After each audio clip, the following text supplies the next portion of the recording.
donate, visit www.empowermentresourcesinc.org. Follow us on social media, facebook.com/empowerment.resources and instagram.com/empowermentJAX. For 200 years, Montgomery, Alabama has been making history.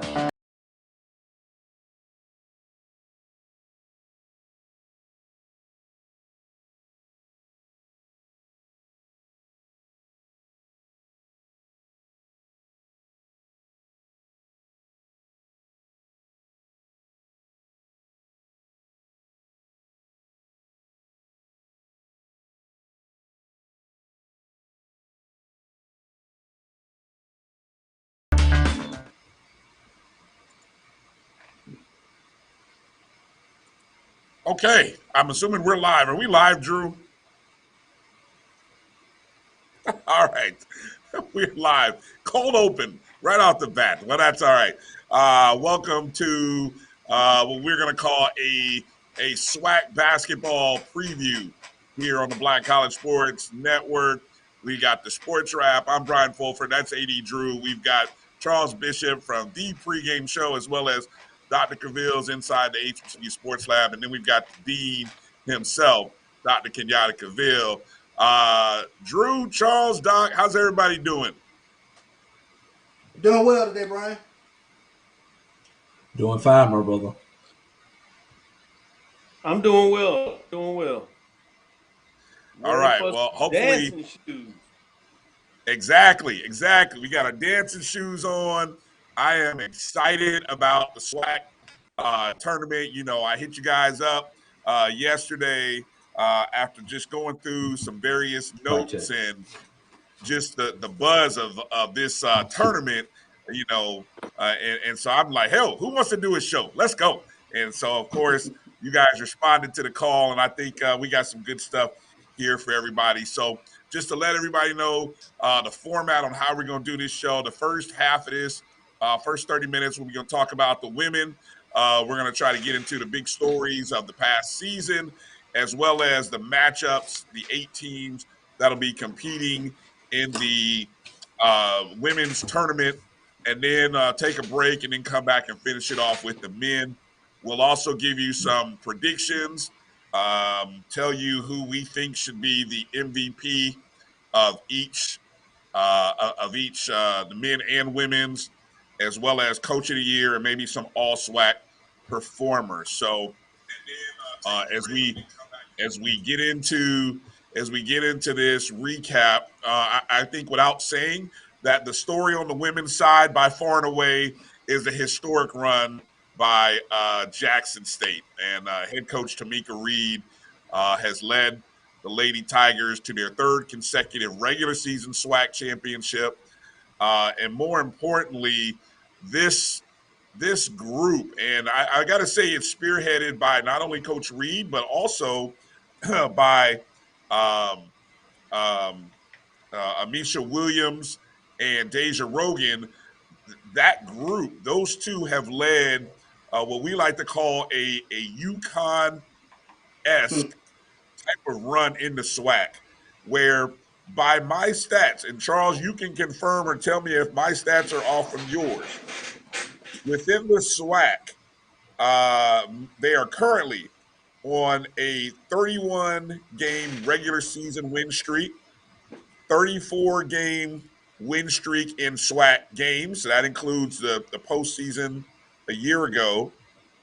And I believe, you know, they had winning streaks 2 years ago of 12 wins.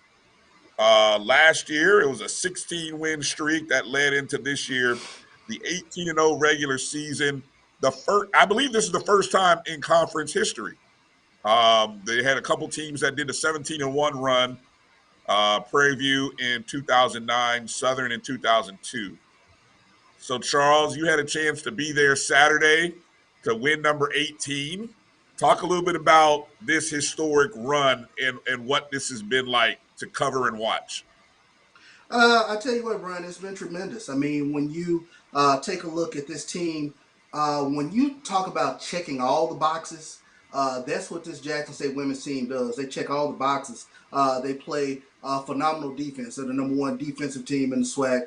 They're the number one offensive team in the SWAC. They rebound. They protect the basketball. They create turnovers. And there was something even that happened Saturday. They're up 30 and they're still diving on the floor for loose balls. I mean, that's the sort of team this is. Not only are they talented, but they're gritty, they're scrappy. They just really literally check all the boxes that you can think of with regards to how you should play the game. And then, Tamika Reed, I mean, whether it's first quarter, fourth quarter, she really drives this team. I mean, it is reminiscent of a Gino Ariema at UConn. I mean, they just, I can't say anything more than they check all the boxes that you can think of. When Coach Reed came to Jackson State, did Jackson State know what they had? Did they know Coach Reed was going to become or get off to the kind of start that she has that she's done? And I mean, obviously very young in her coaching career, but at Jackson State. But I mean, this is a heck of a start. Did Jackson State fans? I don't know what you guys call yourself, Jacksonites. The Jacksonites know what they had when Coach Reed came on board. Yeah, Jacksonians. Well, I think they were. I think they were aware that Coach Reed was a winner. But no, there's no way you could have predicted this amount of success, this historic success that Jackson State basketball has had. Even going back to the Sadie McGee days, the bellwether days of Jackson State women's basketball, this is unprecedented. Going 18-0 in conference play. They knew Coach Reed was a winner. She was on staff. She was on Denise Taylor's staff. But I don't think there was any way to predict this sort of historic run for Jackson State women's basketball. And I tell you what, Coach Reed, just talking to her, you feed off of her energy. She's nonstop, and she really just drives this team with foot on the pedal at all times. Drew, what's your take on Jackson State this year? What you've seen from them? You were the one that at first coined this thing as sort of UConn-esque, but what's your take on what you've seen? I honestly, assuming they win the SWAC tournament, which will be a tremendous disappointment if they win the SWAC tournament, I truly do not think we will understand the greatness of this Jackson State's women's team, along with Misha Williams and Deja Rogan, for probably another decade, because from the outside looking in, they have made this look so easy. They've only been tested one time coming down the stretch, and that was that game, what was that, 2 weeks ago, Charles, 2 weekends ago, when they had the 1 point. Yeah, Texas Southern, when there was the foul, no foul, should have been called, should it have not been called. But other than that, how many games have they played within 10 points? Then for that to be their only one possession game in the SWAC, and you're talking about teams who are familiar with each other. It's not like they don't know what Jackson State is going to do. This is the same group of girls that have been together, young women that have been together for 2 or 3 years. This is the same coach. So you know the game plan. You know what each one of these bring to the table. And the fact that no one is able to consistently come up with a game plan to challenge Jackson State is tremendous, and I really don't think we're gonna appreciate that. The people in Jackson, I don't even think the people in Jackson may appreciate this for another 10 years, but definitely the people on the outside won't appreciate this till that reunion team gets together. And here's the question: Jackson State goes through 21 game winning streak. Will they get off of the 16 line? Number one. To get off that 16 line, and then with the expanded tournament going to 68 teams, also on the women's side, how high up can they go as far as seed? Can they get to a 14? Can they get to a 13 where they can make a realistic run in the national tournament? let's table that towards the end of this segment, but keep that question in mind, fellas. Doc, want to come to you. And the season on the women's side has been all about Jackson State. How do you frame what you have seen this season from Jackson State? In terms of Jackson State specifically, is really their greatness and their ability to maintain. Obviously, the games of late have been a little closer, mixed in there, but they seem to be getting healthier. But this is also a team of champions, and so they know how to win, how to respond to adversity when you're on the road against Texas Southern University. In terms of a championship coach, they found a way to get the championship team does. Being first time of this season, they were down at half over the weekend in the second half and pushed Vic close out against a rivalry in such fine. I think it's all about Jackson State in terms of to finish and get it done, and my expectation is that they will. If there's anything to happen, you would think it might be in a type matchup where you're trying to get used to the facility, the rims, and things of that nature. But they're so dominant in terms of the team that got in that you see that being much of a problem. And after that, I think tournament, I guess we'll get in a little more. I think where it is the rest of the SWAC in terms of that 2-3 seed, what they want, because you want to stay away from Jackson State in your game, and you'll take your chances there. So those two be obviously 2 versus 7, and versus that's where you want to see where it got in, and everybody was jockeying. Got interesting. You've seen the ups and flows. Maybe they'll have a little bit of the fan crowd with them, and so that's watching the tournament as well. Just a couple of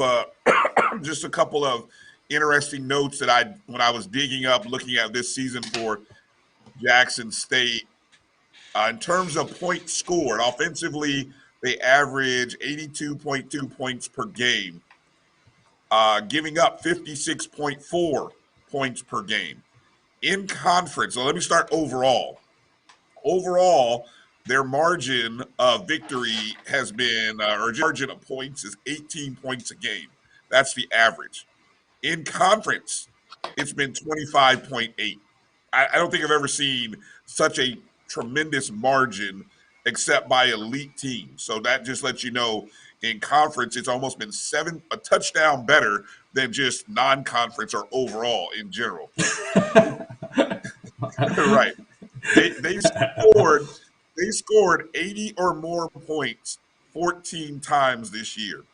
They scored 90 or more points 5 times. And of course, they just finished scoring 100 to close out. As if you needed to know that they could get to 100. They just said, yeah, we're going to double up our opponent by putting up 118 on Valley. So that's just how nasty this team is. And the next question I'm going to ask all of you is, now, this is a traditional 8 teams, everybody plays 3. But I've sort of been one of those people that have long felt that if conferences with one bid, like the SWAC, into the NCAA tournament would be better served finding a way to make sure their best team gets into the tournament. Would the SWAC have been better served maybe coming around in February and doing sort of a double bye so that the 1 and 2 seed get a double bye? What it would look like is what you see in the OVC. You're looking, Charles, like, what? So here's how this would work. The 1 and 2 seed would automatically start in the semifinals, right? The 3 and 4 would start in the quarterfinals, and the other 4 teams would start in the opening round, so to speak. So that means, whoever's the 10 seed or the 8 seed would have to play let me see, 4 games to win a title.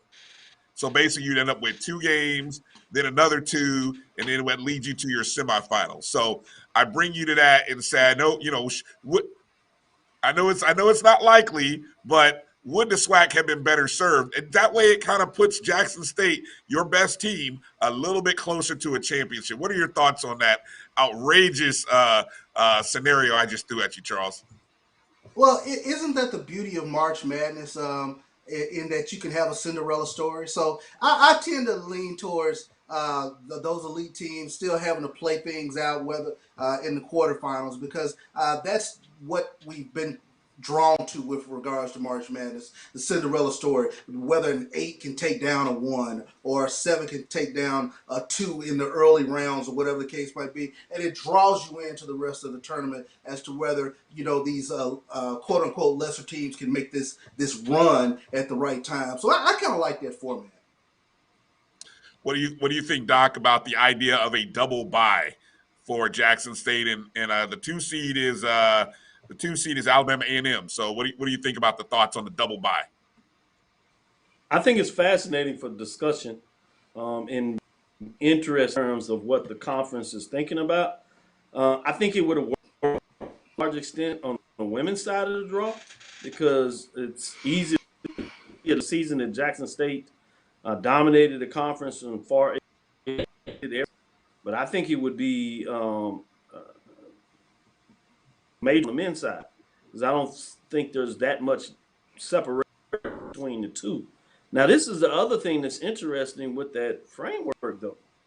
I would be intrigued about looking at the numbers and seeing in that format how many times has the number 1 seed won it in that format. Mm-hmm. People talk about the fact that oftentimes, if you're a team to play, they tend to be a little more warm. They understand playing at a neutral site. They feel comfortable at their facility. But think about this. In that format, I would wonder if it actually gives the 3 and 4 seed maybe a little more advantage because they're playing. You could get a game to play, then they turn around under their belt and they come back and play on the number 2 seed that's been off for a week. Is not lathered up in that momentum. And if things get tight, it really make a team desperate in terms of understanding the line. So I would be interested in the numbers because I can see it both ways. It seems that you're giving your team that automatic bid to the semifinals. That really helped the team in regards to what is the record of the semifinalists when it comes up, because you normally think they're going to be playing the 4th seed conference. There may not be that much room between the 1 and 5 seed. So you're really helping them when they played at least a game going into it. Mm-hmm. Drew, what's your thoughts on the idea of a double bye? I think it will put even more emphasis on the regular season and make the battles in the regular season even more tremendous because now you're playing for that bye, that double bye. There's even more of an advantage of winning or placing second in the conference. So you think you had some battles now and people just playing just to get in. And let's be real, some teams are just playing to just get into the tournament. But when you get that extra day off or the 2 extra days off, especially going down the stretch when you've got those tired legs and you're not healthy, I think it would be interesting to see to see those teams battle it out. But the one thing that I would not like about it in the SWAC is because of the unbalanced schedule.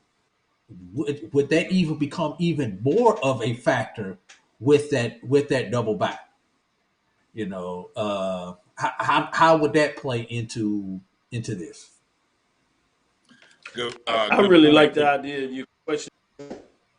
Is that to me, if you're not playing in a conference where everybody, I think you could do some disservice, and not some teams that just play a team one time.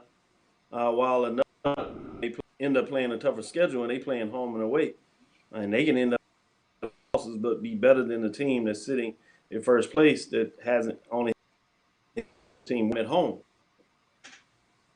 Right. And I do like the fact that the SWAC does not invite everyone to the dance, first of all. So that does put a little bit of pressure on the SWAC regular season because only 8 teams get to come instead of 12. We see some conferences that let everybody get in and use that double bye to their advantage to draw those fans in to get more money.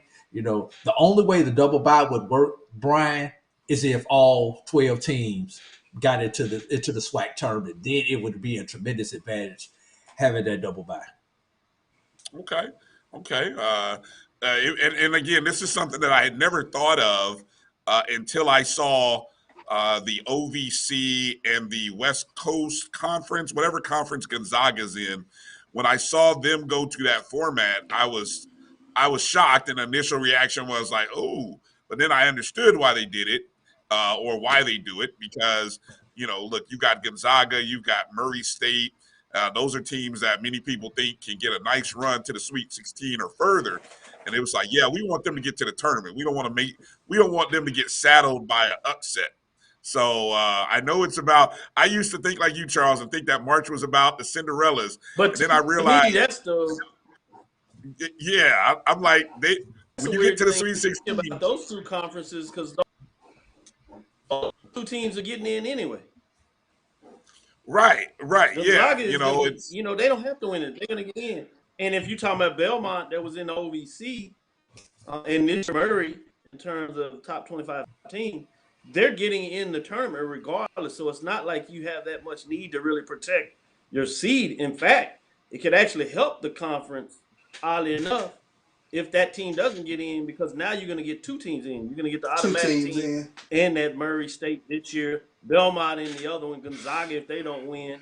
In fact, in a lot of cases, when you're talking about the Big West, they're liable to get 3 teams in because over the couple of years, St. Mary's and Gonzaga's had the ability to get in as an at-large. So I'm not sure how beneficial it really was in terms of them, because those teams, by the time they get it, their seeding is pretty much solid. They may get a half bump in terms of where they're going to be seeded because they won the regular season in the tournament, but I'm not sure for those conferences it means a lot. Now in the Southland, they used to do it, and obviously of late they were playing in Katy, but before that, I think it was tremendously beneficial because they used to have the team that get the double bye. They used to play at home. Now that's an advantage. Yeah, that's a true advantage right there. Yes, sir. All right, let's move over to our superlatives now, where we give now obviously as of this recording, the SWAC has not released Player of the Year, Coach of the Year, all SWAC team, so we kind of get a chance to be ahead. None of us are part of what I call the SWAC cabal, the group that makes these votes.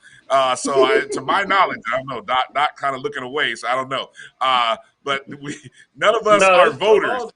Charles Bishop then slid over there and got all that insight now. So what we're going to do is we're going to give our superlatives. You saw that. You see I know. Yeah, I saw put my head down. I saw that. He just laughed. Look down. Our Player of the Year. Yeah, the SID over there. The SID did leave, so he might have been filling out the paperwork for the SID while at the in between SID.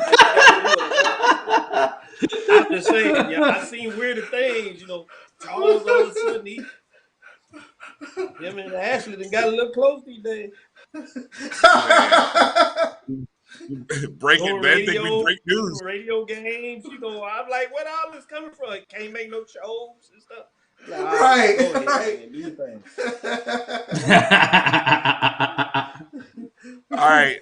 So let's give our Player of the Year, our top 5 all SWAC players, regardless of position. I mean, I don't think the SWAC has a mandate where they try to pigeonhole a certain number. I think they just go top players.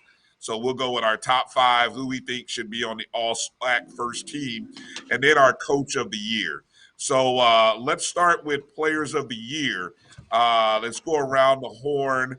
I'll finish up last, so we'll start with you, Charles. Who would you vote, or who would you say is the SWAC Women's Player of the Year? I think undoubtedly the most dominant player in the SWAC women's basketball this past season has been Amisha Williams-Holiday. She has been tremendous in terms of scoring the basketball, rebounding the basketball. She averages a double-double. And when Jackson State absolutely needs a bucket, she is the most clutch performer, I think, on the court. Doc, who's your MVP? I'm simple because Charles Bishop is doing his thing. Amisha, she's dominated the conference. She's done it in multiple facets with rebounding. So without a doubt, I think that's the who's player of the year for the women. How about you, Drew? I mean, we might as well make this unanimous, my brother, because she is everything. She's the engine that makes that Jackson State motor go. Yes, indeed. Like you said, straight sweep around the horns. Amisha Williams-Holiday. Interestingly enough, it was Deja Rogan who was the MVP last year for the SWAC. And when you look at the numbers, Amisha Williams averages 20.6 points per game. I'm giving conference stats now. In the conference, which is actually number 2 in the conference. She has 11.5 rebounds per game, which is number 2, surprisingly. But she does have a field goal percentage of about 59%, number 1 in blocks. And then, of course, she's on the number 1 team in the conference that just went unbeaten. So I don't think anybody can look away and go with anyone other than Williams. So I would be shocked if she's not unanimous, put it like that. So moving over to all SWAC players, assuming that Williams is on the all SWAC first team, who are 4 other names that you would put on the first team? Charles, start with you. 4 other names. I would go with Texas Southern's Adriana Avent. I would follow that up by Gramblin's. I think Alexis Holt should be there. UAPB Zay Green. She's a very underrated player, but you talk about somebody who gets it done night in, night out. And then I would go with between Nigeria Jones and Deja Rogan. I think Nigeria Jones has had a tremendous season this year for Alabama A&M. They are one of the hotter teams coming into the SWAC tournament. So I'll tip towards Nigeria Jones. Okay. All right. Interesting 4 there. Holt from Grambling, Green from UAPB, Jones of Alabama A&M, and Rogan from JSU. All right, Doc, how would you fill out your SWAC first team? I'll also go with Texas Southern, Adriana Avant. I like Grambling State, Alexis Holt, but I'm going to go over to Alabama A&M on the defensive side of the ball in terms of rebounding, leading is in terms of what she's been able to get done. And I'm going to go – I was looking at 3-point because that's where the game is. Go with Alabama State's Shamia. And then I'm going to come back and down with – in a lot of ways, Jack's been so strong. I just feel like you got to go with Deja Woodard. One player in a lot of ways is Williams, but that's been a two-headed monster in terms of just with Deja Woodard as well in terms of the round out. Go back for me a second, Doc. Who did you say from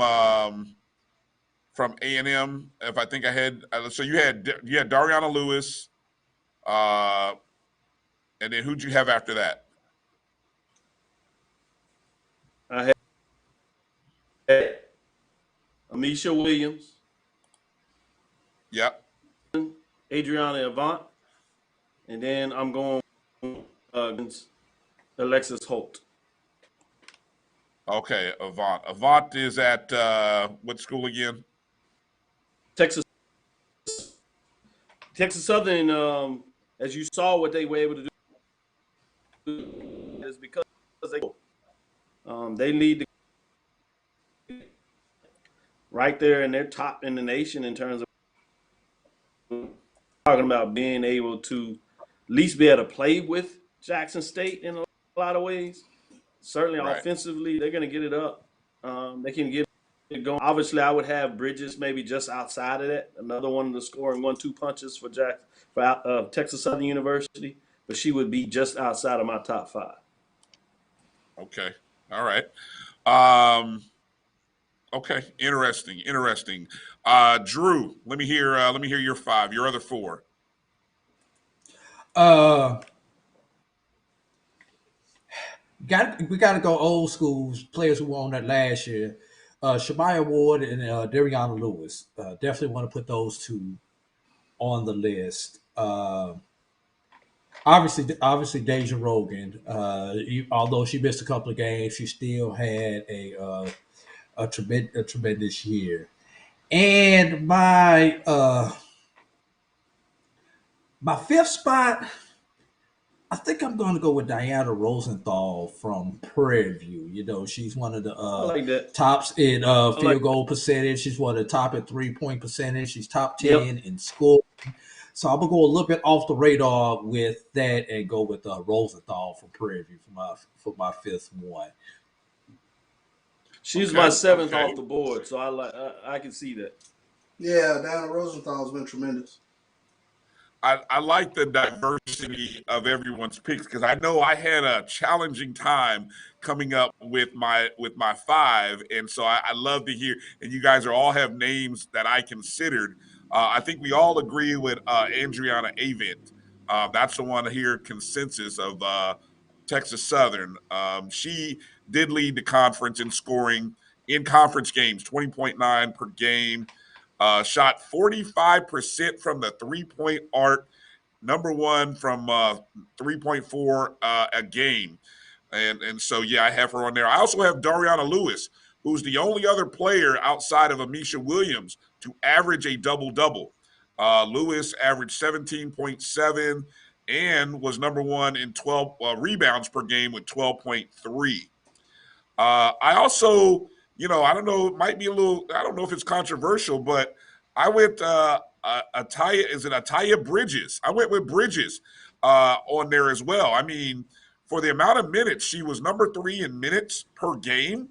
She was number 2 in assists per game at 5.9. She scored 18.9 points a game, which was number 3.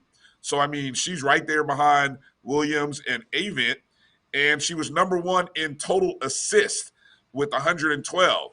And so that was sort of my debate a little bit between her and a few other people. And my 5th, I was trying to look at Rogan, and I actually went with Ayanna Emmanuel with averaging 18.1 a game, ending the season with 2 of the top scoring performances, where she scored 41 against Bethune-Cookman and 36 against Alabama A&M. And, I wrestled with, Rogan, but I didn't know how many the injuries and how many games missed. I know she only started like maybe 11 games. And so I don't know. Rogan obviously will be first or second team. If she's not first, she'll be second team. So that was sort of my 5. So let's go around to Coach of the Year. I'll start it off. I think Coach of the Year is easily Tamika Reed. She didn't win Coach of the Year last year. I find it hard to deny going unbeaten in a historic season, not giving Coach of the Year to Tamika Reed. What do you say, Charles? Yeah, I think it's an easy choice. Got to go with Tamika Reed this year. Doc, who you got? Because I wasn't going to be Coach Tamika Reed, that she has my vote. And Drew? Look, this is one of those years where it's just going to be unanimous. Just like Phil Jackson with the 72-win Bulls, you got to give it to Tamika Reed. The question is, who comes in second? Yeah. Well, Right. good question. More importantly, nobody remembers second though. But anyway, congratulations. Hopefully, The it'll be coach Coach that got Reed. I second think. remembers it. Yes, exactly. It's so true. Yeah. Hey, all right. you know, it's like all those years when Karl Malone and Charles Barkley kept finishing behind Jordan. You know, Jordan won the MVP. Who was second? That's all you need. That's all you remember during all those days. Exactly. All right, let's get into these matchups. The 8 matchups. Starting on, let me make sure I pull up the schedule here. All the games begin on March 9th. Let's see, Bartow Arena in Birmingham, Alabama. So let's go. The 2 games that start on March 9th. We've got the 1 seed Jackson State. Now they play at 5:30 Eastern, or excuse me, 5:30 Central. That's 6:30 Eastern. They take on UAPB, the 8 seed. When these 2 teams played head to head, of course, Jackson State won both contests. The first time on February 7th, UAPB, it was at UAPB. Jackson State won by 14. The second time, they only won by 7. It's one of 3 games that somebody stayed within 10 points or 10 points or less against Jackson State. And that was the game. That was the game UAPB had to lead at half. Is that right? It is. It is. So Jackson State, UAPB, round number 3 is scary because UAPB getting closer and closer. They had a lead at half.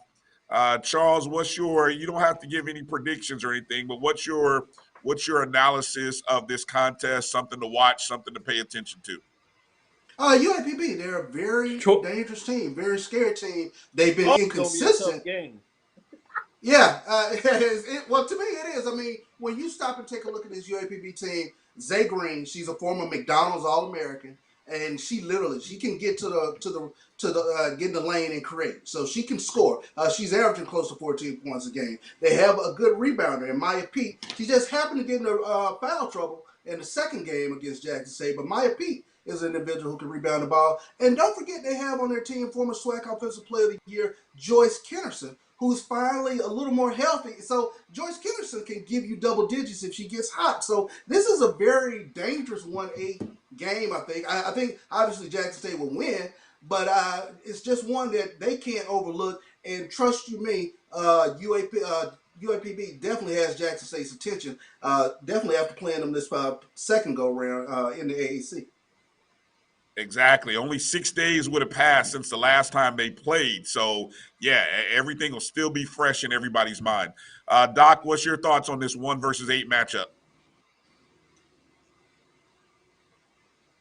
Good. Did I lose Doc? I lost. Wait a minute, there he is. No, I think Charles is just good at what he does in terms of the pregame show. And see, he's sure you tune in to Jackson State and make sure you listen to his call. But I don't want to hear it. I mean, it's just Jackson State is going to get it done. This is a 1 versus 8, which tells you that Arkansas Pine Bluff hasn't been consistent all year long.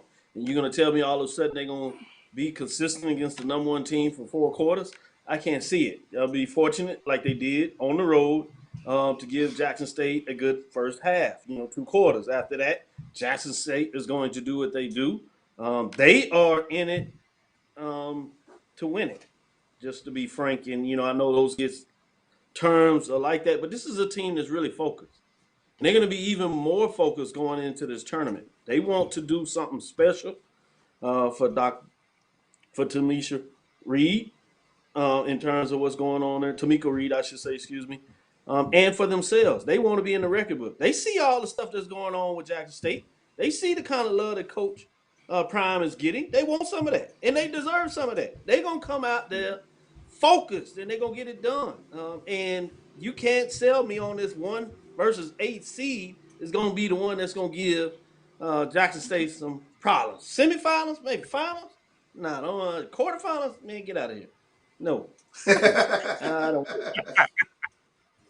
Drew, what say you? 1 versus 8 matchup. Don't make any reservations if you're from Arkansas. No hotel reservations.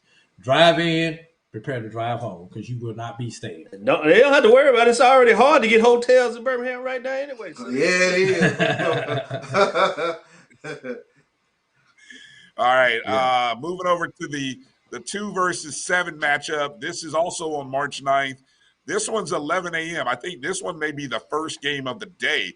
11 a.m. Central, noon Eastern. Alabama A&M, 7 games in a row. We talk about teams that are hot.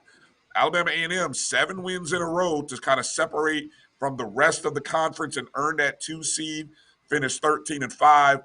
Grambling, the 7 seed, 10-8 conference record. Grambling won the first matchup back in February by a score 81-72. What's interesting is after that loss, that's when Alabama A&M went on the 7-game win streak, and then including a 55-50 win against A&M in the second meeting. And so, Charles, your thoughts on the 2 versus 7 matchup? Grambling can be scary, and we've seen Grambling really throw a monkey wrenches in some teams' plans from time to time. But like you mentioned, Alabama A&M, they got hot at the right time of the year. Some people kind of debate who they got hot against. They do have wins against kind of the bottom order of the conference in Valley, Bethune-Cookman, and Florida A&M. But a great homestand against Grambling and Southern. So I think it's going to be tough for Grambling to overcome Alabama A&M because I like the way they score the ball. Now, Jerry Jones and Dariana Lewis, they are one of the toughest 1-2 punches, I think, in the SWAC. So I'm going to go with Alabama A&M. What about you, Doc? They got to win against the tough team that you say they're going to give Jackson State problems on bluff. So be consistent. With that being said, they do have the Alabama State rivalry and payback there. They got against Southern team that y'all all say that we need to fear that's out there that always gives Jackson State a fight, but now all of a sudden, but no, on this one, you're going to sell me on any of them that may be close. I feel you, Charles. This one, I make you're a little bit believable. To the other stuff that you said, the one get out of here. I just want to make sure you remind you don't do that no more. With that being said, I think this is a split. Go ahead. No, I'm telling you, I watched it up close. I'm like, this team, they match up with Jackson State pretty doggone good. I thought you were going to say, cut his mic. I thought he was going to say something. No. Grambling versus Alabama A&M. This is a game that was more entertaining in regards to what you're saying. They did split in the season, and the games have been relatively close, even the one that Alabama won back at home. So these two used to have, styles that make fights. It's going to be interesting when you look at this matchup. It's that early game, and you're not used to playing those 11 o'clock games. So who is going to be able to get in the groove and get comfortable first will probably be the team that's going to find a way to stick it out, both find a way to get the run. But I think the team that jails and kind of gets the sleep out of the eye, if you would, early in the morning, I'm going to. Drew, what do you have? What are your thoughts? 2 versus 7 matchup here. Like I'm supposed to answer your 2 versus 7 and your 3 versus 6 in one phrase. You will not beat these Alabama teams in the first round in Birmingham because those alumni will take off of work and drive over to the arena and support their schools right there. Those 2 teams have a home court advantage as far as fandom. They'll have more fans there than all of the other teams combined on day 1. Now, day 2 and 3, everybody else will start showing up as we get closer to the weekend. But on day 1, Alabama State, Alabama A&M. You won't deny either one of these 2 teams. All right, well said. I'm rolling with. I'm all behind Dariana Lewis and A&M, and so then moving over to the 3 seed that you just mentioned, Alabama State. and Prairie View is the 6th seed. Prairie View finished 9-8. They play the first game on Thursday at 11 a.m. And they only played once during the season. This is one of the 4 matchups where you only had one time that they played each other. Prairie View won that game 61-58. So we already know where Drew thinks is going to happen. So Charles, I'll go to you and then Doc. I watched Prairie View get hot from the 3-point line, and if they stay hot from the 3-point line, they can put a charge into anybody. And I think that this will be a tough one for Prairie View. But yeah, I'm going to go with Alabama State, having the home court advantage, things of that nature. But don't let the Panthers get hot. They started out 6 of 6 against Jackson State, so I've watched them just nail 3-pointers ad nauseum. Mm-hmm. What do you what's your take, Doc? How did they finish? They started 6 of 6. How did they finish? Yeah, it didn't finish good, but they started out. Man, everybody knows I'm not a homer, but to Prairie View, I think really hard. They're going to play hard in this game, but that's the problem they have. And teams will leave them open and they'll pack the center because they can't look. So I think they'll have a chance to maybe kind of keep it close shots, but they're just not consistent enough to hit from the 3. They have to have one of the better 3-pointing games all season to stick with Alabama State, particularly with Alabama. So they're going to make it a slugfest. They're going to make it tough. So I do think has a boxer's chance if they play. So if they get enough turnovers and get a couple of easy baskets, I think they'll closer. So I'll listen to Charles selling me on that. But if you get hot from the 3, oh, that's hogwash. That hasn't happened all season. All right. So I'm gonna hang with Alabama State here. I'm going chalk so far in the first 3 games. Now this is interesting. The 4-5 matchup. You gotta at least it's that's the one always you want to get to. This is the one. Yeah. Right. 2 teams with an 11-7 record, Southern and Texas Southern. They split during the regular season. Southern won the first meeting at home by 10. Texas Southern won the rematch at home by 10. I'll go to Doc first here. Doc, what's your take on this 4-5 matchup? I'm gonna go with Texas Southern. I'm gonna start there. And I saw Charles looking at me like, "No, you're not." He say he's not a homer. Being close, and you're exactly. But this is right. If you look at the record, Southern has been struggling of late. They played really hot early, and that's what you're looking at is their overall record. But something is going on with that Southern team. I don't know if it's legs, a little bit of injury there, but they haven't played really good basketball in the second half of the season. On the other hand, Texas Southern has. They played, as you saw, they took Jackson State to the wire. They played their rival. Yes, Prairie View got them, but that's a rivalry game, and they were right there with them. And they only have 7 on the bench. They got a little time to get a little rest. They went up to Birmingham early, so they're going to be up, sitting on there. And then you got Coach Cooper. Coach Cooper is a championship-level coach. She's going to get this team to play well.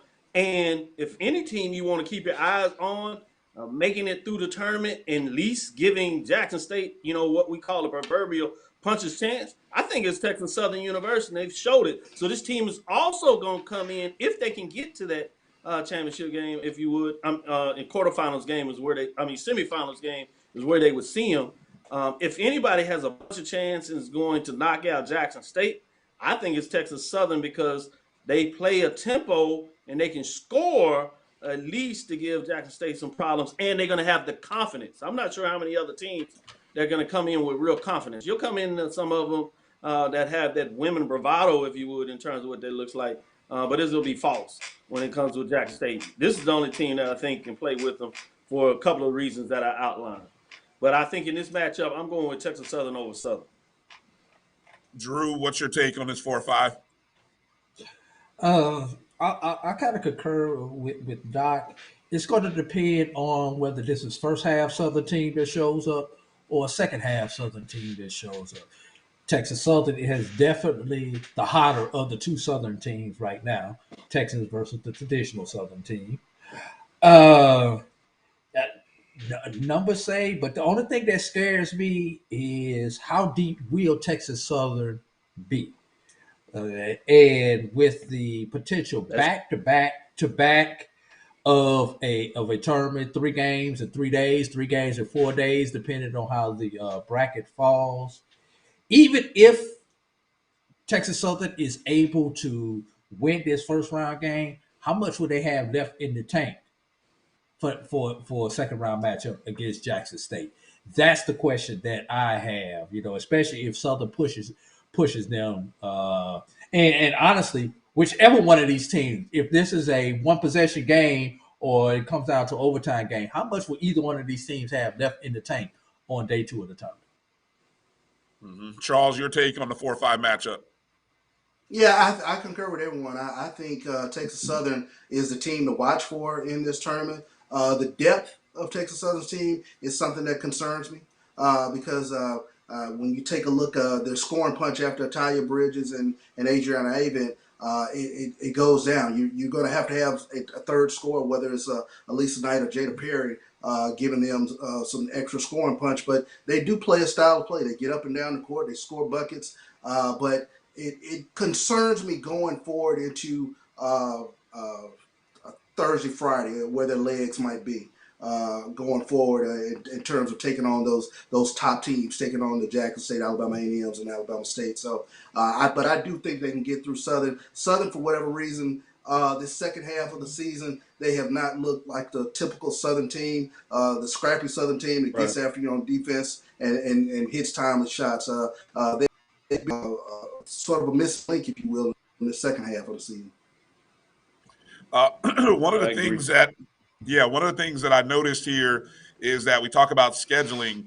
The 1 and 2 seeds do get an extra day should they win. So they do get an off day, which is on the Thursday.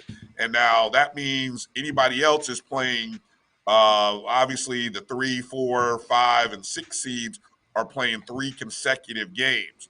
So that's sort of that. We talked about the double bye thing. Well, the 1 and 2 seeds, if you win your first game, you get an extra day to watch your opponent. Also interesting, the schedulers made a point is if you play 11 a.m. in game 1, you will play 11 a.m. in the semifinals.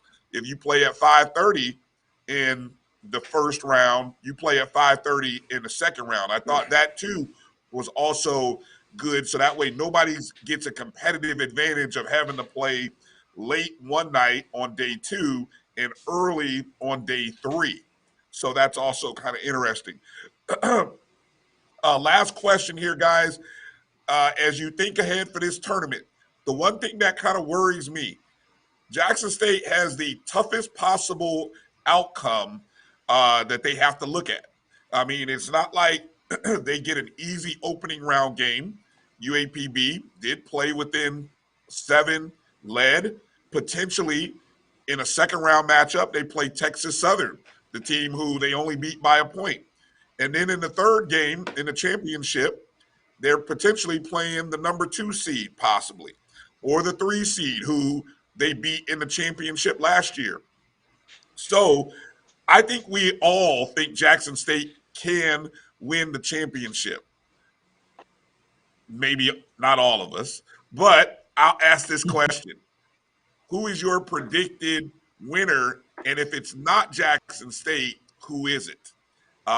So I'll start with you, Drew, and I'll let Charles think about it last. So I'll come to you, Drew.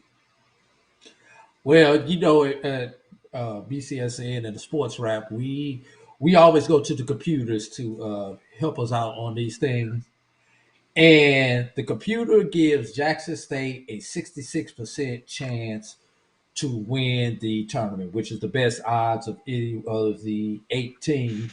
And just to show you how good those odds are, the 66% chance, it's giving Alabama State 4%, Alabama A&M 3%, Texas Southern and Southern 4% chance.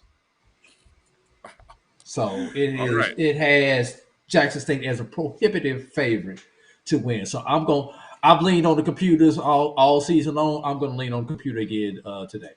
66%. So it's Jackson State or bust. Nobody, huh? Jackson State and bus. All right, Doc. Jackson State or question mark? It's Jackson State. I'll play along with you. It sounds boring if we all say the same thing. So I'm going to go to the team that played them closest this season. If anybody has a chance, if it's going to happen, it's not going to happen in the championship game because it's the opener or the final. So if it's going to happen, it'd be a semifinal. Be against Southern and Texas Southern. I picked Texas Southern over Southern, and as Texas Southern would be. I don't believe it, but I'm saying it. makes me good podcasting. Right. Charles, I'll reframe the question to you and say, if who out there is the biggest challenger to Jackson State walking home with a 21-0 record this year? Who is the biggest challenger? Who's the team that worries you the most? I know where he goes because he saw it on the baseball field.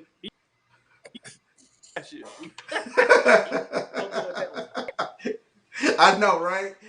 I have a default to going to a Southern. But I think the team that worries me the most would be Texas Southern because I know they can score. But I don't think that Atai Bridges and Adriana Emmanuel are going to go for 30-plus again. Both of them had 30 some odd points in that second game against Jackson State. The team that I think probably matches up best with Jackson State is probably Alabama A&M. They can score and they can rebound the ball. And this is what Jackson State does. They beat you up on the boards, you know. So I think that's one of the things. That's the team that I actually think with Dariana Lewis and Nigeria Jones that they have the talent. They have the components that most looks like Jackson State. All right, there it is. Let's take a break, come back. Let's get into the men's side of things right after this break. You're watching the BCSN SWAC basketball tournament preview. We'll be back in just a moment. For 200 years, Montgomery, Alabama has been making history by people who had the courage to stand up for change. Today, this riverfront city has been reborn, embracing the past and looking forward to the future. From the National Memorial for Peace and Justice to the stage of the Alabama Shakespeare Festival, this is where history was and is made. We are proud to call Montgomery home, and together, we can be the change. Let's get back to strolling instead of scrolling. Before we can safely come together, we need the facts on COVID-19 vaccines. Visit getvaccineanswers.org so you can make an informed decision for yourself and for your fam.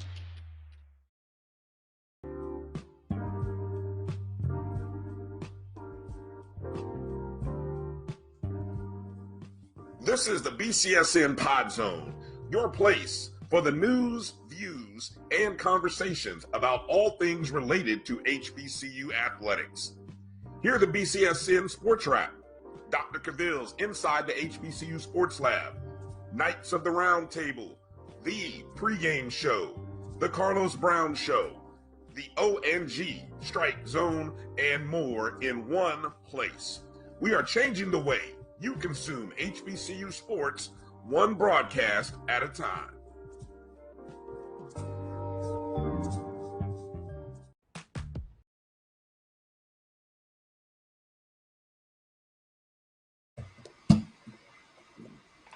All right, welcome back to our BCSN 2022 SWAC basketball tournament preview. Now we get into talking about the men. The men's field, Brian Fulford, A.D. Drew here, along with Charles Bishop and Dr. Kenyatta Cavill. And so the first thing we'll set for you is we got the top 8 seeds. Congratulations to Alcorn State winning their undisputed regular season title for the first time in 20 years. Congratulations to Coach Bussey and that team. Alcorn did a great job this year. Really fun team to pay attention to. The 2 seed, Texas Southern, finished up their regular season 13-5, just missed out on a potential tiebreak scenario. The 3 seed, Southern University. Southern actually kind of, for most of the first half of the conference schedule, were sitting in the 1 seed, and then they just kind of, I don't know, it just kind of flamed. The flame got a little light there at the end of the season and dropped all the way down to the 3 seed. The 4 seed for the Florida A&M University, their first year in the SWAC, coming in at the 4 seed, 11-7. The hot team right now might be the hottest team on the men's side, might be Alabama A&M. I know Alcorn has won 6 in a row, but Alabama A&M, they won 3. Here's an interesting fact: Alabama A&M won 3 of their first 4 to start. Then they lost 6 of the next 7, and then they've won 6 of 7 to kind of close the year. Actually, almost had a 7-game win streak prior to losing the last game of the year. So that's why I kind of said might be one of the hottest teams. They are the 5 seed. The 6 seed, Grambling State, that's a team that's kind of cooled off a little bit. At one point, they were the 4 seed, battling even there at the 3 as high, if I recall. 7, how about this? Jackson State, coming from, I don't want to say nowhere, but some people wrote them as dead.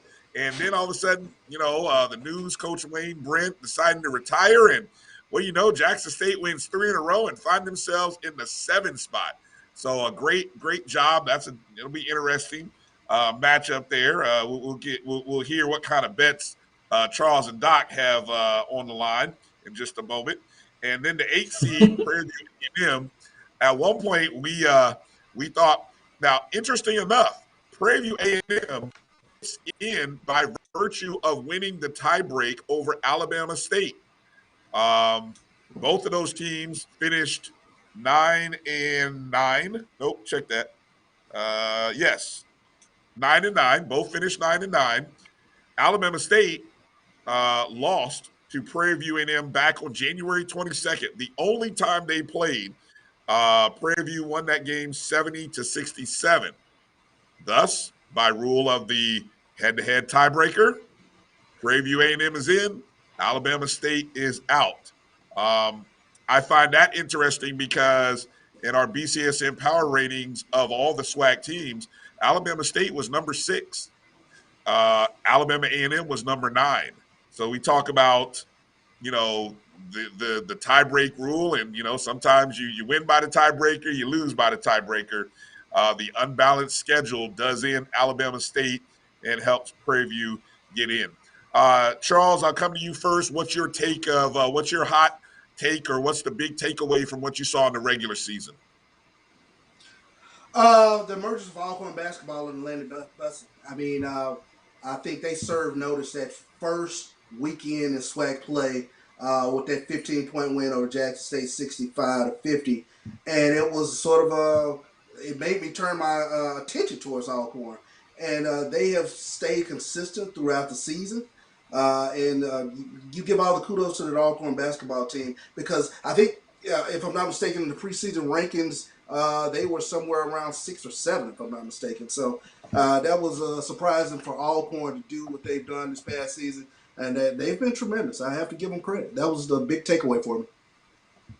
Doc, what was your big takeaway from the regular season? Coach Bussett broke up the Texas two-step. Obviously Mississippi with Jackson State last year got a punch in there in terms of least last year. But over the last 8 years, essentially resided in the state of Texas. So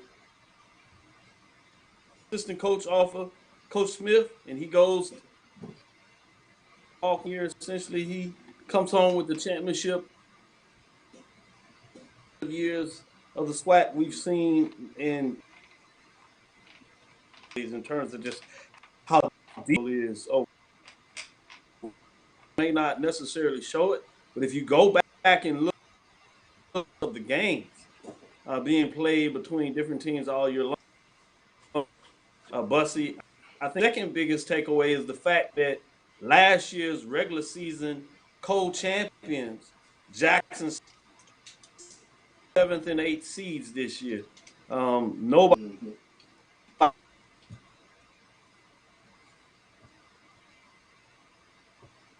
barely got into the tournament based on what they over the last week, particularly Jackson 3-game win streak. They needed those 3 games to get in the tournament. And lost 3 games. Essentially, all of them were nail biters and close to some of the teams, but they're still playing pretty solid in terms of the competitiveness of the games.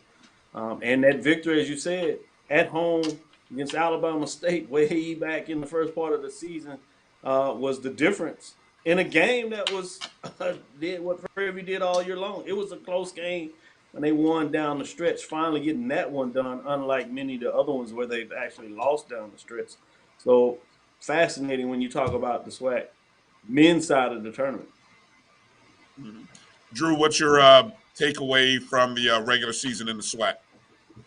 Prairie backdoored their way into the tournament. And what do I mean by backdoor their way in? When I go back and look at their schedule, they had the first 2 games were forfeited due to COVID. They lost their next game coming back off of COVID. 1-1, lost 1, 1-3, lost 3, 1-4, lost their last 3. So Prairie backdoored their way into the tournament by virtue of that tie break, and Bethune losing to Florida A&M to not even worry about any other controversy. But here's something: Prairie Alcorn first round. Prairie split with Alcorn this season at Alcorn, 1 by 1 point. Is that win all the way back in January going to mean something going into this tournament? Coming off a 3-game losing streak, I don't think so. But you have to throw it out there for discussion because they did split with Alcorn, and in the rematch in Texas, we know that Alcorn won 72-69. So a 1-point win for Prairie View, 3-point win for Alcorn. That's the last team Alcorn. That is the last team Alcorn wants to see in the opening round. You do not want to see Prairie View. I agree. That 8-1 seed, and you take a look. That is a 1-point win for Alcorn at home, a buzzer beater. 50 foot, at Prairie 50 View. footer, a 50-foot buzzer beater, exactly. So that is the one prime time to start things off. I think at 8:30 on ESPN Plus. That's the one everybody was going to want to see. And I tell you what, Prairie View, I think, is second in the SWAC in 3-point shooting. They get hot from behind the arc, they're going to scare everybody. And Charles, let me back up your statement on that. I read the numbers.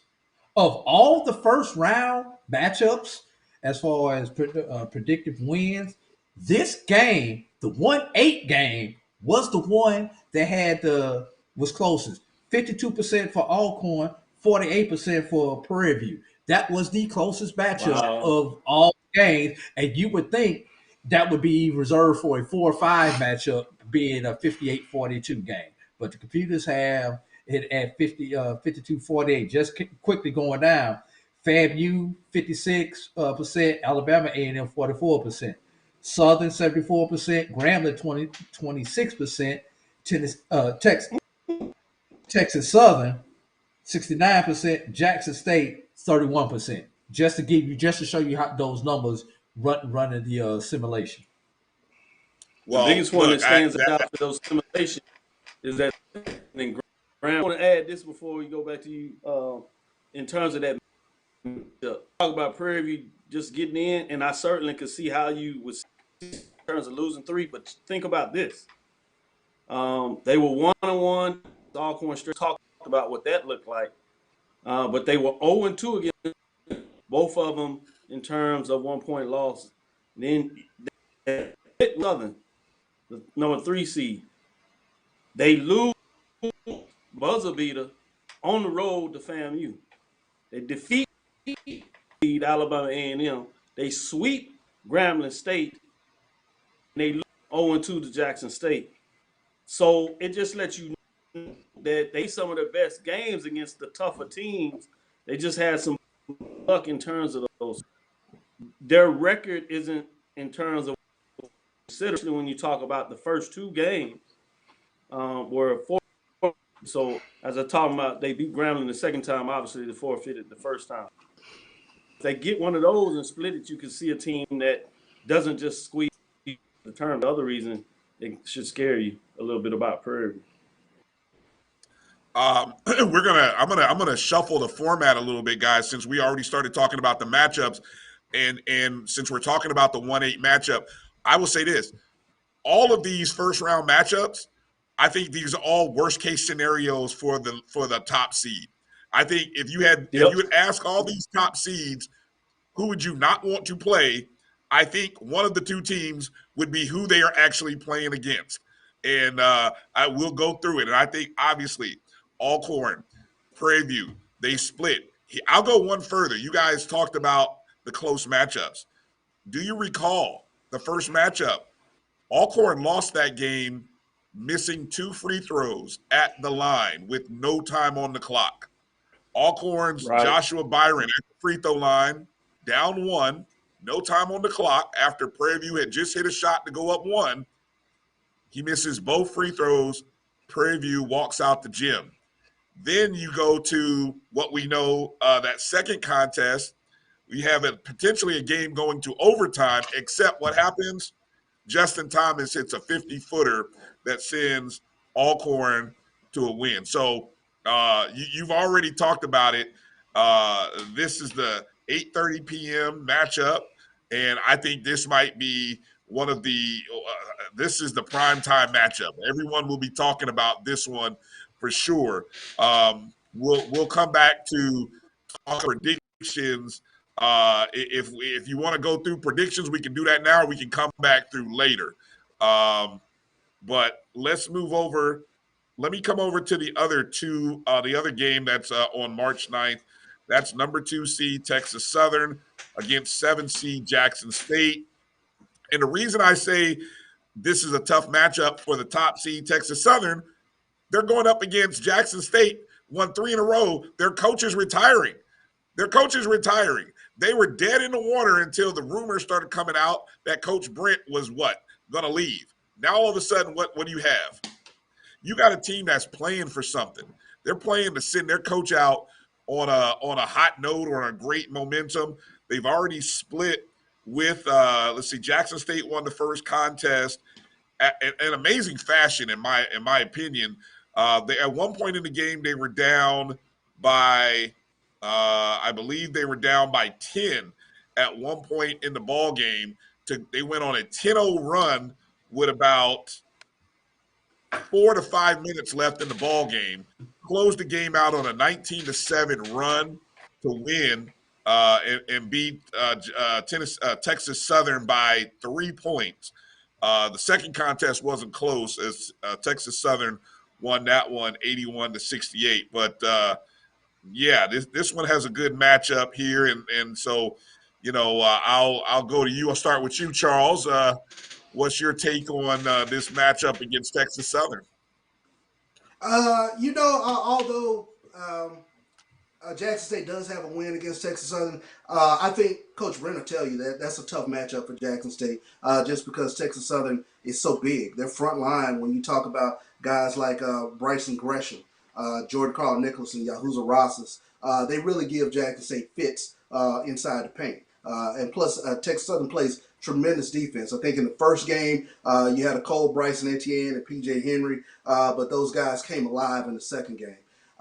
It's a tough matchup for Jackson State, but Jackson State has got to get point production from somebody other than Javis McKinnis. You know, with Javis McKinnis, you're going to typically get your double-double. He'll get you 10, 12 points. He'll get you 10, 12 rebounds. But they've got to have guys like Terrence Lewis step up. Terrence Lewis had a big game in the first matchup against Texas Southern, but nowhere to be found in the second matchup. Going to have a bigger game from Jonas James. And one of the things, I talked to a couple of Jackson State players, especially with news of Coach Brent retiring.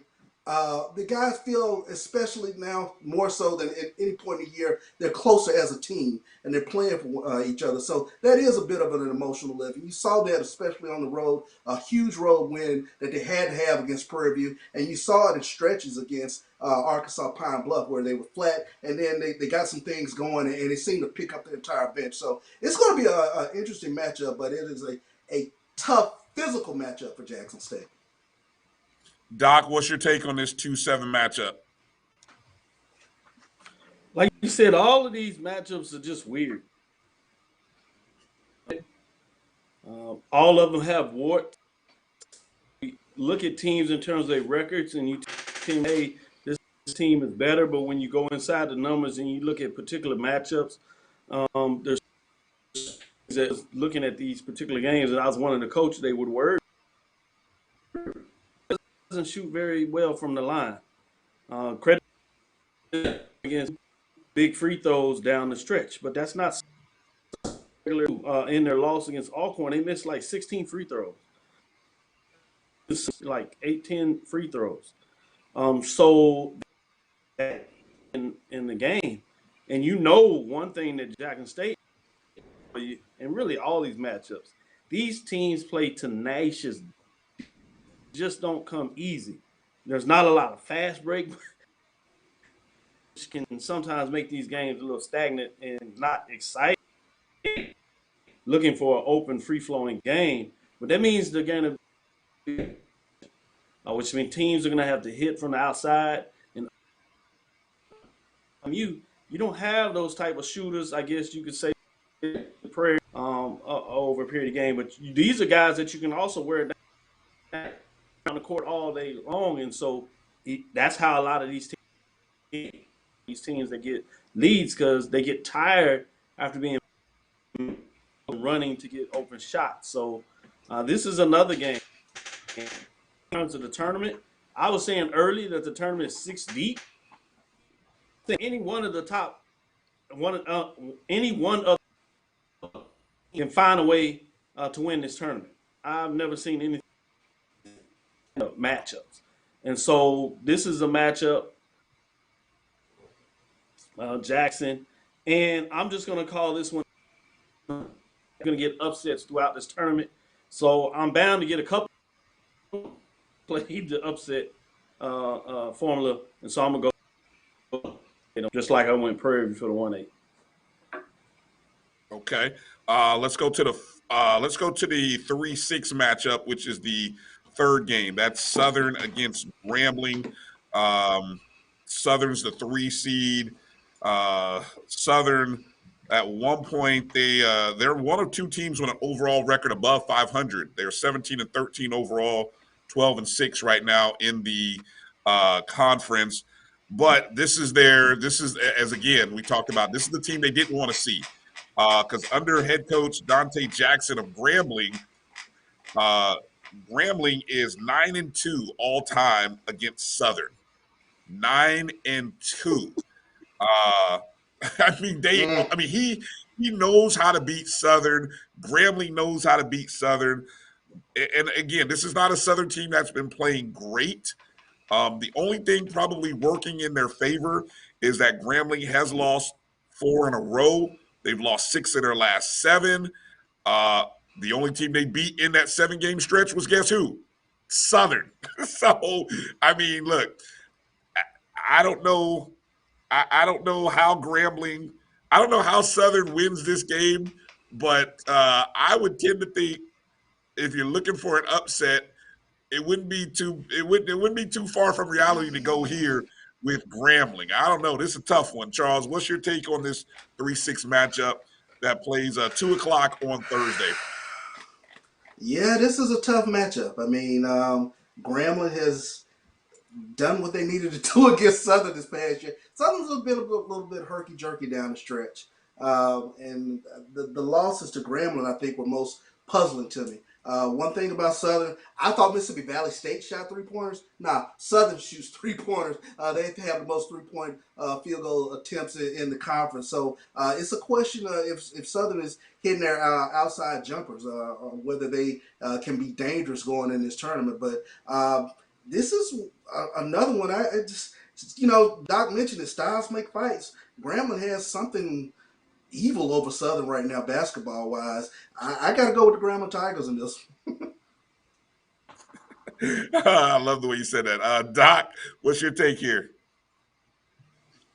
I'm gonna go with Southern in this matchup because again, I'm telling you, I'm playing the upsets, and you're saying, well, how you not going with Grambling because they're the bottom seed? Well, in this case, this is one of the inverted seeds because Grambling, as you talked about, have beat them twice. They've been relatively close games, but it's just something about it. 9-2 in terms of coach's overall record against Southern. So he does this. Something tells me that this is the one that Southern finally hits some shots from the outside, and they get it done. So I'm going to go in the inverted upset, if you believe in that, in regards to the fact that Southern finally gets it done, as it's hard to beat a team 3 times during the season. Okay. Drew, what's your take here? Southern Grambling, 3-6 matchup. Southern loses of 7 of their last 9. Their last win, though, was against Southern. And I'm like everybody else. Matter of fact, they swept Southern. So, do they get 3 in a row against Southern? Or do you go with the adage, it's hard to beat a team 3 times? You don't know what to do. And, Doc, I'm going to disagree with you on one thing.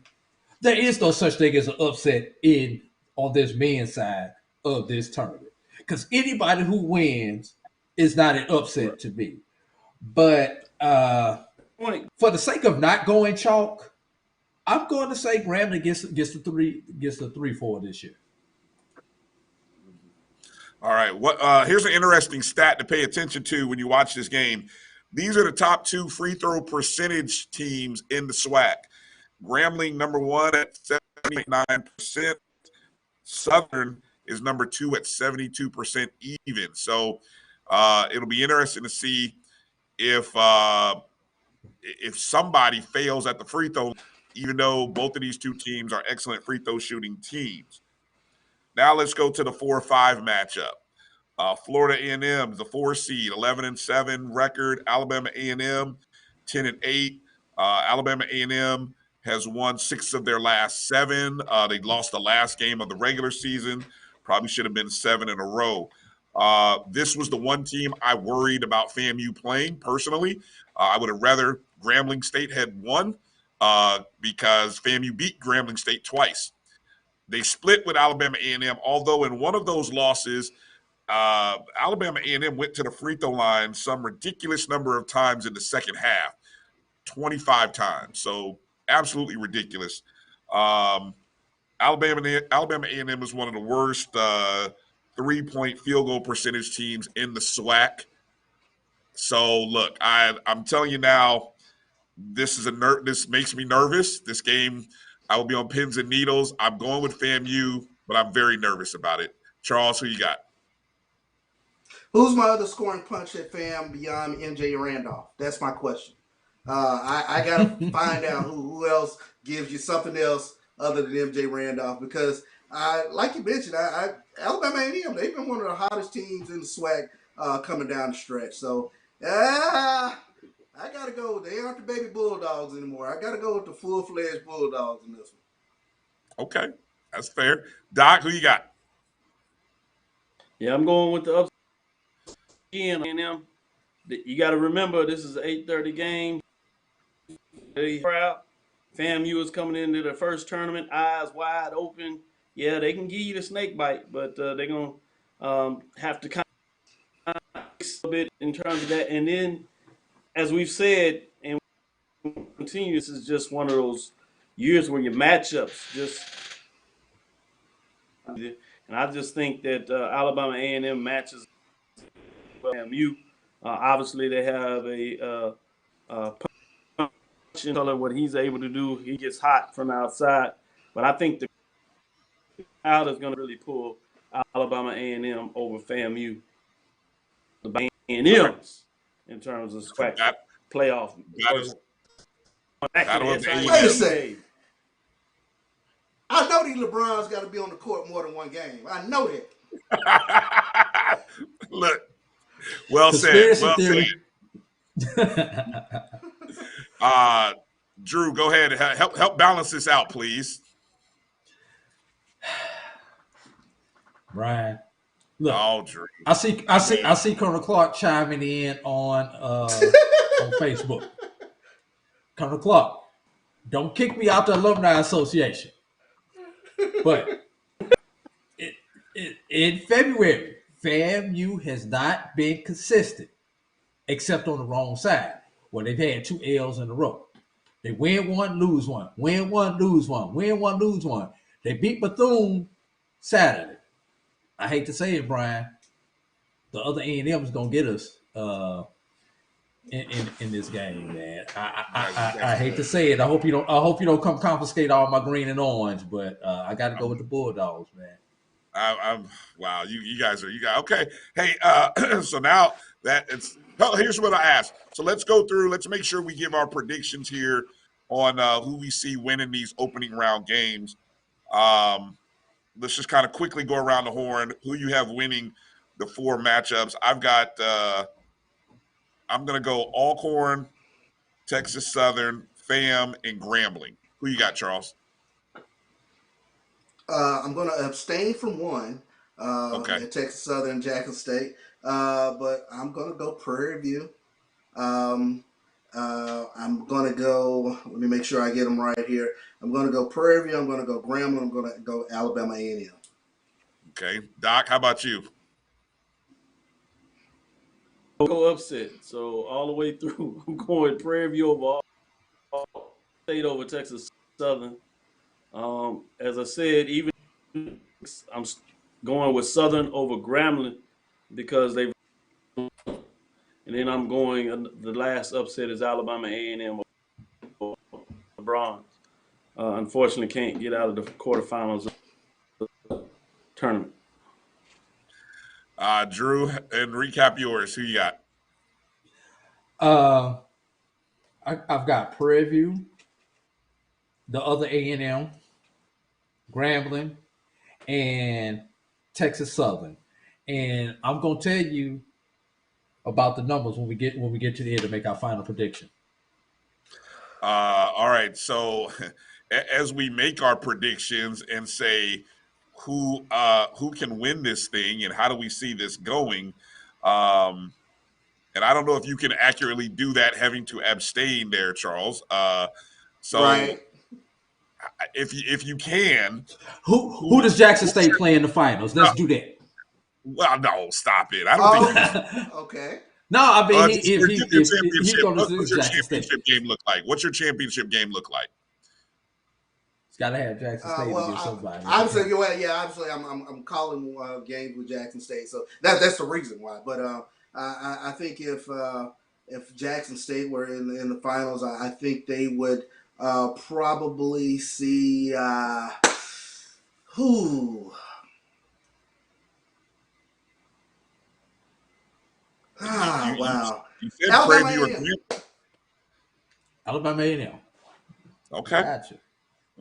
Okay. Yeah. Interesting. All right, Doc. Yeah. What's your championship game look like? So I have Prairie View faces off against Southern. So I'm gonna go with Prairie View.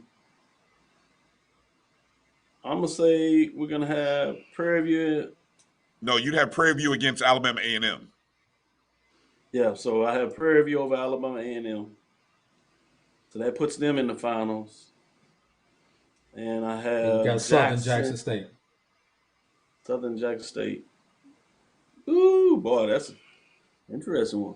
I'm gonna go with Jackson. Yeah, so I got Jackson and Prairie View in the finals. Wow, that's crazy. Wow. And no, all right. No, Charles Bishop, I'm not pulling for Jackson in the final. No.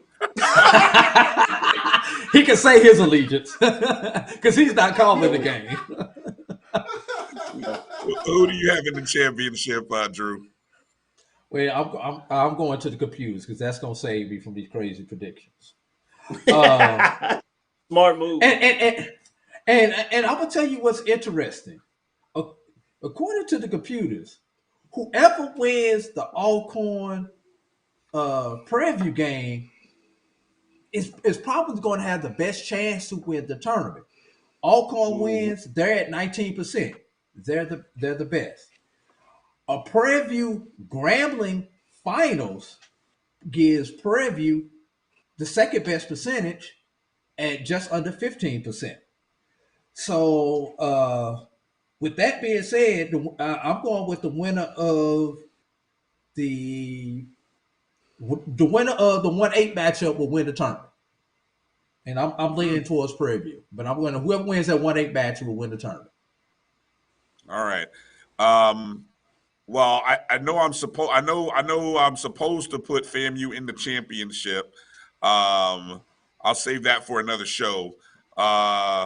So if I put FAMU in the championship with a victory over Alcorn State, I think the other side looks like Texas Southern. So I'm on the other side of the bracket. I'm going Texas Southern all the way to the finals. The question is, can FAMU do what I think they can do and beat Alcorn State? Now, if they don't beat Alcorn State, then obviously I got a 1 versus 2 matchup. But I think FAM can beat Alcorn, but it'll be an interesting game. So my question with FAMU is with FAMU is who is the legit other scoring threat for FAMU beyond MJ Randall? Is it Cameron Reeves? Is it DJ? Who gives them that other scoring punch? Well, you've got Reeves, you got Brown, you do actually technically do have a couple of guys. That's the interesting part about this team. And then don't sleep on the fact that you got Jalen Spear coming back as well, a sophomore. The fact that MJ Randolph does what he does and is not a 3-point shooter is probably one of the most fascinating things in college basketball right now. So what that means is you've got other guys. You've got Reeves. You got Spear. You've got Johnny Brown, Bryce Meringue. This is a team that's got 13 returners. So this isn't a young squad. And so I think there are 3 to 4 other guys that really can play. So at the end of the day, yeah, they're going to go to Randolph, but I think there's a couple other guys who can score a bucket late in the clutch. And I think that's the diversity that makes FAMU a really dangerous team in this tournament. I would agree with you, Brian. I think what's challenging about FAMU, no number 2, to answer Charles' question directly. There isn't a number 2 that you can circle and say, all right, let's stop MJ Randolph, and then we stop this and we're good. They do it as a collective. It can be good or bad, but that's what makes it a little more dangerous from the point that you can't a person. Everybody else plays their roles, and if they get hot, they can buckets. In a lot of ways, you've seen that. It's similar. You don't know who's going to get hot and get the bucket. You know there's several guys that can do it, and if they're able to score in bunches, then they become dangerous. But on the other hand, the other side, if they kind of slump off, there's no one that you can go to other than your top guy and say, get me a basket. And if you can hog them down, you have some problems. The gift and the curse when you talk about FAMU and or Jackson State. Hey, Brian, just a couple, go ahead. Couple things about the second round matchups. A Texas Southern second round matchup, according to the computers, is a coin flip. It comes out to exactly 50% each. It did not predict the winner. And right, also, and this is I was going to say this. I want to go back and get your other computers because it's interesting to see what the computer ranking says. But went on to see the computer rankings are probably looking at the algorithms for all the matchups, correct, versus with each other, which is fascinating in some ways. You had where you have some odd things happening with, for example, Southern beating Prairie View both games, but Texas Southern losing Southern. But you have Grambling beating Southern. games. Texas Southern beating Grambling for both games.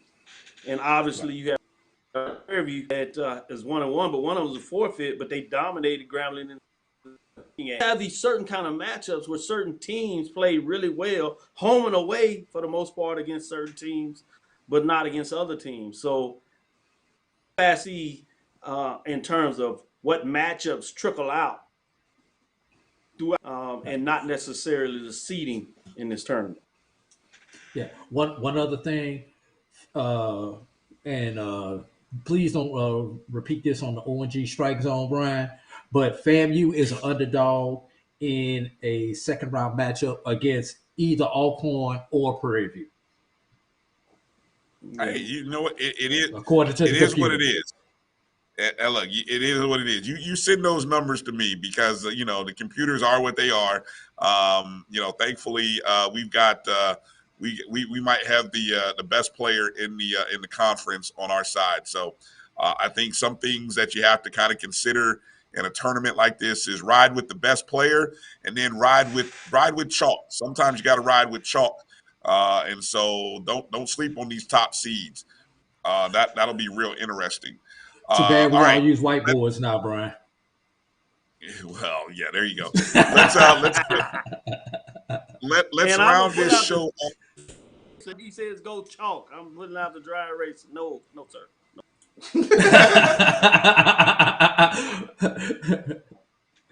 Let's wrap this up with some superlatives here.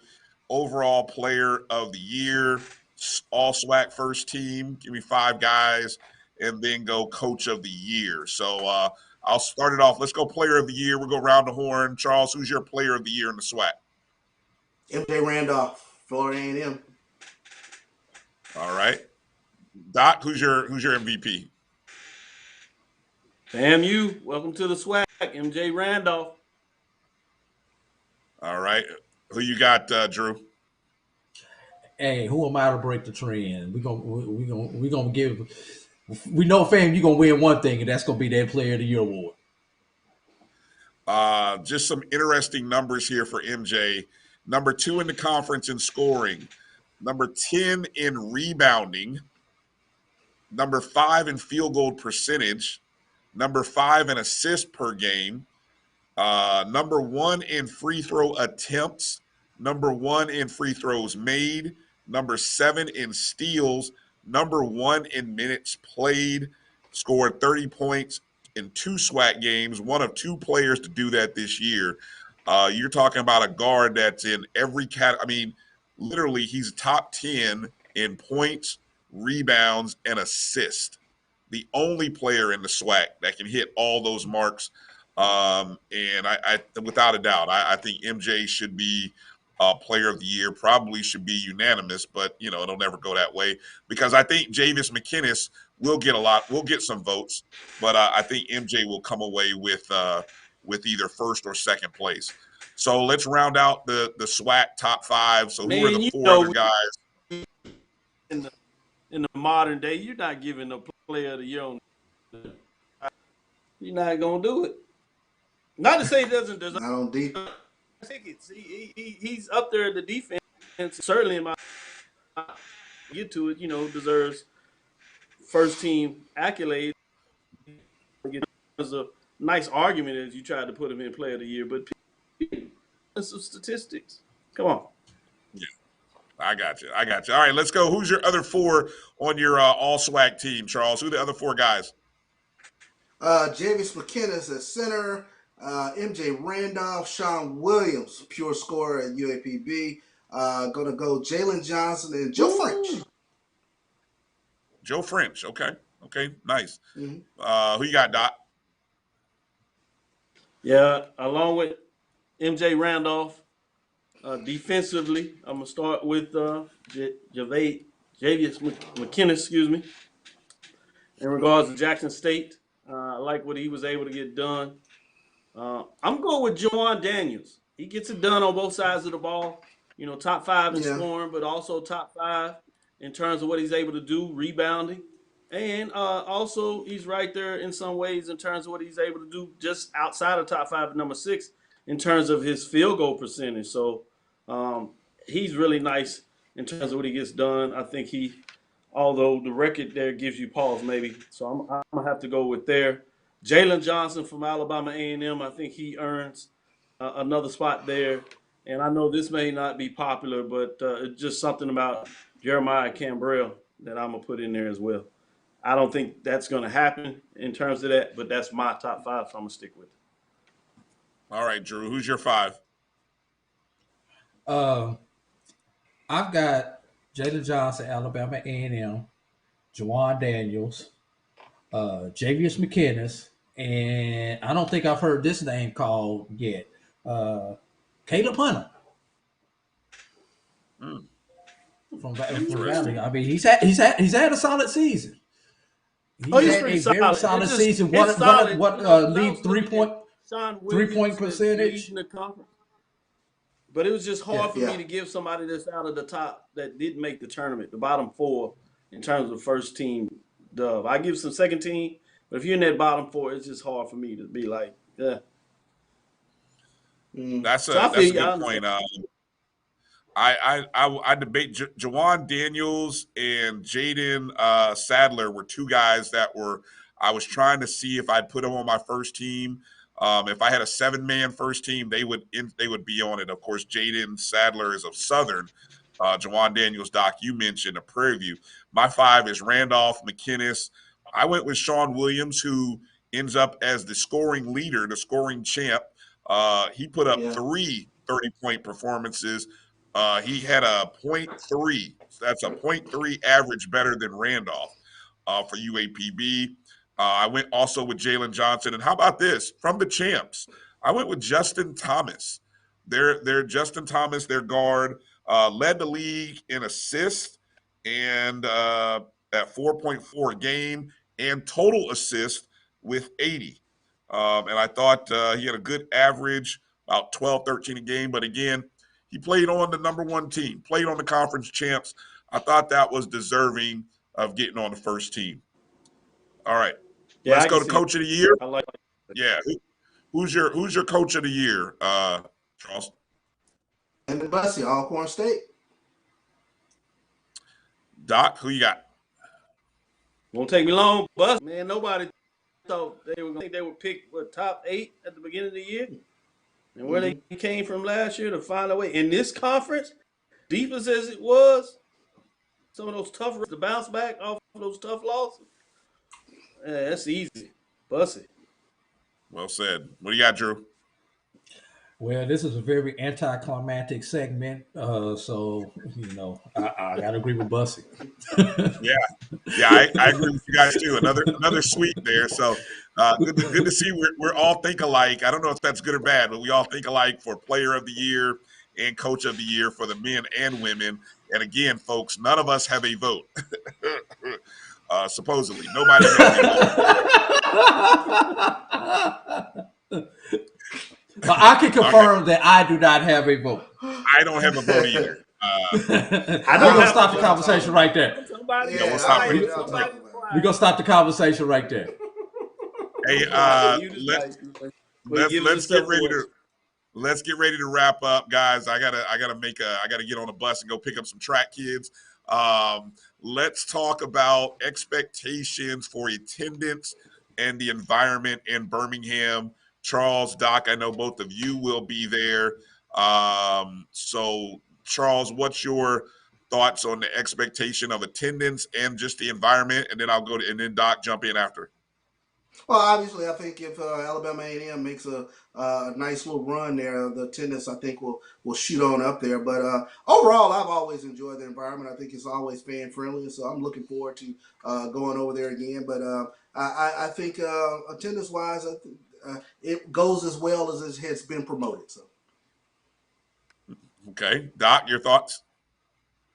Yeah, with 4 of the Alabama teams being in there, along with FAMU the first time, that in most people's estimation, COVID is basically lifted, even though I think differently. But everything will be open. I think people are going to be excited to be out, trying on. So I think when you put all that together, you're going to end up having a well-attended conference. I certainly think on the and besides what Jackson State is going to do on the women's side, I think we're going to have an exciting tournament with some extremely close matchups. So it's at least be entertaining that we've seen in the country. Drew, any And thoughts then on whispering around there? Everybody's going to be whispering around there talking about is Tennessee State coming to the conference. Oh as yeah. well as Clark Atlanta University. So that's going to be the buzz. Everybody's going to how true that is. So that's going to make for some interesting back and tournament long. Okay. Drew, any thoughts there on attendance and just the environment in the Birmingham area? I'm supposed to go way off the radar with this statement right here. Uh-oh. When we look at ESPN and look at the highlights or any other four-letter network, we are definitely going to know that this is a SWAC tournament because I'm wondering how big the layover is going to be to cover up the UAB Blazer on the floor because they are playing at Bartow Arena, which is home of the UAB Blazers. Drew. New court. Drew, they bought their own court. Oh, that's right. They bought the new court. Yeah, I was going to say that was one of the big things that I'm very happy that the conference spent the money, whether it be through sponsorship or whatever, to have a unique court custom designed for this. I think that is big time. The as it's called, the Cricket Wireless SWAC basketball tournament presented by Mountain Dew. I think I got all the plug reads in there. So congratulations to the SWAC, Dr. McClellan, Andrew Roberts, and everybody over there. That court should look great. It'll feature all 12 of the logos on the baseline, 6 on one end, 6 on the other. Proper SWAC logo coverage. It should look good. And that's what gets eyes watching. All the games will be on ESPN Plus, and then the championship games will be on ESPNU. So should be good. First game takes place on March 9th. So Wednesday and Thursday are the opening round games. Semifinals are on March 11th. That's Friday. And then championship day is on Saturday. So stay tuned to SWAC.org for more information and so on and so forth. Charles, you're calling the men and women, or just the women, or just the men rather? Men and women for Jackson State basketball this weekend. Okay. So Charles will be on ESPN. Well, yeah, ESPN Plus, right? Thank you. Hey, Jackson State Sports Radio Network. Jackson State Sports Radio Network. You'll Okay. have your traditional. You have the traditional crew, and who the two other SWAC guys are called? Charles. Oh, Tolly and Santor. Santorius. yeah. Okay. Santor, Okay. and then you coming off the bench as well. Well, so hey, three callers. I don't know with the radio broadcast feed. It's a radio broadcast feed. Is that what it is, Charles? Yeah, WOAD 1300 in Jackson, Mississippi. Okay, make sure to send that link out. I can put the TV on and then hit mute and listen to you broadcast that game. No offense to the other guys calling it. I'd rather hear you talk about it on those days. So props to any and all schools that are sending their radio broadcast teams. We need that. Every school should have their radio and TV broadcast teams at the SWAC, but that's a rant for another day. All right, that's going to do it for this, guys. I'm only listening to Charles if he promised. I'm only listening. He don't give me any love. Always, Doc. Always. Drew, hey, we can use some love over in Black College also. Hey, if you notice, there were two teams who did not have anybody invited to the dance. That would be Bethune and Valley. Neither me nor women were invited to the dance. So just wanted to make sure we threw that out there. And of the top 5 scoring teams, they both have A&M at the end of their university. Alabama A&M and Prairie A&M. Something about that. Well said. Well said. That was a low blow you threw out there, Drew, to put in the show like that. That was so unnecessary. But anyway, well, we got their names in, didn't we? We made sure all 12 teams were mentioned. I had to drop it in there somewhere. That was a plug. You're horrible. All right, hey, you're right. Thank you. We didn't get the names all. Good job. All right, hey, you guys. Hopefully, y'all watching us on Facebook, Twitter, and on YouTube. We appreciate you guys watching.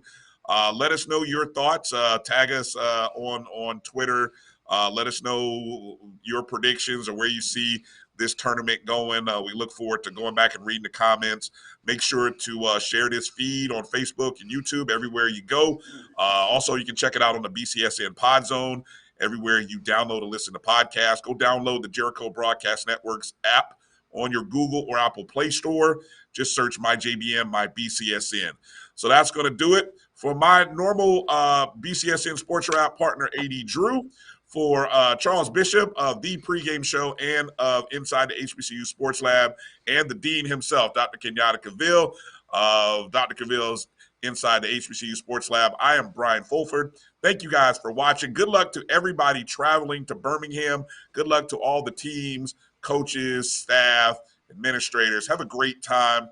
And everybody at home, make sure you're watching. If you're not going, make sure you're watching so that we can all get back together and talk about everything we saw and heard.